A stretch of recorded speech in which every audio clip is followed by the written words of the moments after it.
Le jeûne, c'est quelque chose qui fait partie de quasiment toutes les religions. Ça fait partie des initiatives de méditation et ça fait partie également des jeûnes qu'on appelle les jeûnes thérapeutiques, que ce soit les jeûnes intermittents ou les jeûnes complets. Le jeûne du Ramadan, c'est un jeûne qui dure environ 30 jours. Je ne vais pas rentrer dans les détails religieux. C'est un jeûne qui commence au moment où le soleil se lève, qui s'arrête au moment où le soleil se couche. C'est un jeûne où on ne mange pas et où on ne boit pas. Les musulmans, en général, pendant cette période, ont trois types de comportements. Si on regarde bien, on a une partie d'entre eux dont le poids ne va pas varier, une partie d'entre eux dont le poids va augmenter et une partie d'entre eux qui vont maigrir. Pendant ce temps où on a le droit de manger, on a la possibilité soit d'abandonner une partie de son sommeil pour manger, soit de ne pas abandonner une partie de son sommeil, et à ce moment-là, de ne manger qu'au moment où on est réveillé, c'est-à-dire une fois le soir, et peut-être le matin, et pas toujours le matin, donc finalement ça revient à un seul repas par jour. Je ne sais pas si ça vous rappelle quelque chose, ça vous rappelle les jeûnes qu'on propose à l'heure actuelle, ou les méthodes de régime qu'on utilise, ça veut dire on dit one meal a day, c'est-à-dire un seul repas par jour. Ben, finalement, ça consiste à manger un repas par jour. La stratégie la plus intelligente pour le Ramadan, c'est en fait de procéder autrement. Ça serait de couper le jeûne d'abord pour réadapter le système digestif au début par des choses assez simples, du style un bol de potage, un yaourt plus un fruit, ou éventuellement quelques fruits secs associés à un verre de lait, ce qui sont à peu près les traditions qu'on observe dans le monde musulman. Ces repas ne doivent pas être trop charpentés. Contrairement à ce qu'on pense, les gens pensent que sous prétexte qu'il y a une espèce d'abstinence sur une période de temps qui est de l'ordre souvent de 16 heures. Ça ne vous rappelle pas quelque chose? 16 heures, c'est le jeûne intermittent. On pense qu'on peut manger n'importe comment. Ce n'est pas vrai, on ne peut pas manger n'importe comment. L'idéal, ça serait de prendre une salade ou un autre bol de soupe, de prendre une source de protéines avec des produits céréaliers et des légumes, un peu sur la méthode d'un régime traditionnel, et puis de finir avec des sucreries, pour certains des gâteaux et pour d'autres des fruits. Si vous prenez un plat cuisiné au moment du Ramadan, très simple, à ce moment-là, il est mieux de finir par des fruits. Si vous ne prenez pas un plat cuisiné, c'est-à-dire si vous prenez une viande, même si elle est cuisinée avec un accompagnement de céréales et de légumes, alors à ce moment-là, faites-vous plaisir et mangez une ou deux pâtisseries. Mais ce n'est pas parce que vous aurez jeûné pendant 16 heures que vous aurez beaucoup plus de facilité à manger sans prendre de poids. Après, c'est au choix. Soit vous allez abandonner une partie de votre sommeil, vous vous réveillez un peu avant et vous prenez un petit déjeuner, faites le petit déjeuner qui vous fait plaisir, sans vous jeter sur le sucre. Si vous vous jetez sur le sucre, vous aurez faim tout au long de la journée. Soit vous ne prenez pas de petit déjeuner.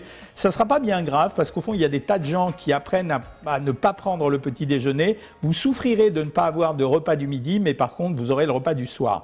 Le vrai hic du problème du Ramadan, c'est que là, contrairement aux autres jeûnes religieux, la force de volonté qui est demandée est beaucoup plus importante parce qu'on demande également de ne pas boire. Et c'est la privation de boisson qui est la plus difficile. C'est pour ça qu'il y a deux conseils à vous donner. Premier conseil, ne mangez pas trop salé pour éviter justement d'avoir cette sensation de soif qui va vous tenailler tout au long de la journée et qui peut-être va vous empêcher de pratiquer le jeûne si vous êtes pratiquant. Deuxième chose, c'est pendant cet intervalle de temps, dès que vous avez commencé à manger après le début du jeûne, essayez de boire le plus possible. Et par contre, si vous arrivez, et ça ne vous demande pas beaucoup de temps, à boire, allez, mettons 1 demi-litre d'eau maximum, si vous arrivez, parce que plus c'est quand même difficile avant de commencer votre jeûne, ça ne sera pas une mauvaise histoire. Sur le plan spirituel, le jeûne, il est présent dans la totalité des religions. On parle par exemple des chrétiens, les chrétiens font carême. Le vrai carême, normalement, c'est une alternance de jours de jeûne complet avec des jours de nourriture maigre.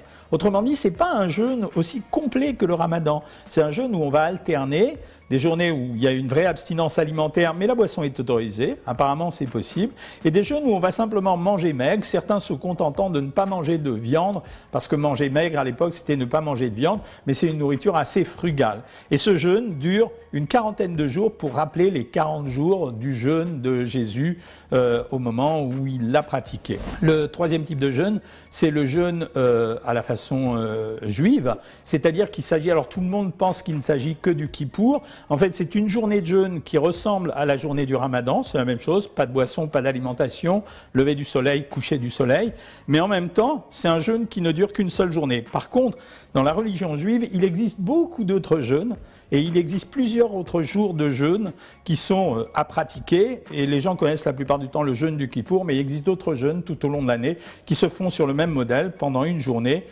Les gens se sentent affaiblis, comme dans tous les jeûnes, mais rappelons quand même que les musulmans sont capables de faire 30 jours de jeûne d'affilée de ce type de jeûne en allant jusqu'au bout des 30 jours, ce qui est quand même l'épreuve la plus difficile. Le 4e jeûne, c'est le jeûne asiatique, bouddhiste, hindouiste, tout ce qu'on veut, le jeûne des fakirs, où là c'est la même chose. Ça veut dire que le jeûne est une période pendant laquelle on s'abstient de manger le plus longtemps possible. Quelquefois c'est un jeûne total, mais avec boisson qui dure le plus longtemps possible, mais qui vise à transcender. Ça veut dire qu'il vise à rapprocher l'homme de la spiritualité. Car dans la liturgie, en fait, le jeûne est censé nous rappeler notre fragilité vis-à-vis de la terre, vis-à-vis de notre environnement, puisque ça nous démontre que sans manger, on est affaibli et on ne subsistera pas longtemps. Et il nous permet également la transcendance, c'est-à-dire nous rapprocher de nous-mêmes, en fait, vider le corps des substances matérielles et le rapprocher de la spiritualité, c'est-à-dire ce qui se passe au-dessus, en dehors de tout contact et de tout transfert avec l'extérieur. De ça sont nés des jeûnes qui sont ce que j'appelle les jeûnes thérapeutiques. Il y a celui que j'aime pas. Ça veut dire ces jeûnes continus qu'on fait, où on a le droit de boire, où on prend des bouillons, où on se promène dans la nature, qui sont souvent réalisés par des gourous finalement, des gens qui sont persuadés d'avoir une idée sur l'intérêt de la pratique du jeûne, sur la revivification du corps, sur la détoxification, etc. Tout ça c'est pipeau. Le jeûne est une épreuve pour le corps humain, c'est une épreuve. On ne lave pas le corps comme on lave une assiette, c'est pas parce qu'on s'abstient de mettre de la nourriture et qu'on met beaucoup d'eau dans son corps qu'on est plus propre, qu'on est mieux dans sa peau, etc. C'est faux.